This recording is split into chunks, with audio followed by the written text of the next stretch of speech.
Donald Trump announced on Wednesday in a series of tweets that transgender Americans are now banned from serving in the U.S. military.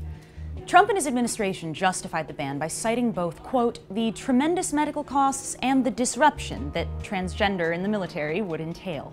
This act will reverse decisions made earlier this month by House Republicans who, with a narrow victory of 214 to 209, voted down a bill that would have reversed an Obama-era decision allowing all branches of the military to accept transgender enlistees and provide them with gender-confirming medical care. These tweets come just weeks after Defense Secretary James Mattis secured another 6 months on top of the year that the U.S. military has already been given to update its policy regarding medical standards for transgender enlistees. It also came less than 24 hours after the government's first vote on its widely criticized plan to potentially repeal another of former President Obama's legacy policy decisions, the Affordable Care Act, or ACA, which would cost roughly $350 billion to revoke over the next decade, and which would strand more than 22 million Americans without health care, including millions of military veterans, cis and trans alike.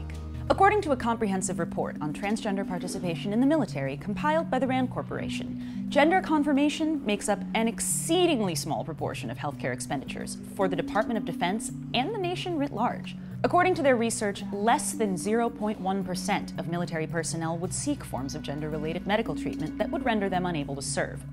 If even 0.1% seems like too much, consider that in the Army alone, about 50,000 active duty enlistees were ineligible for deployment in 2015 for a variety of reasons, medical, legal, and otherwise.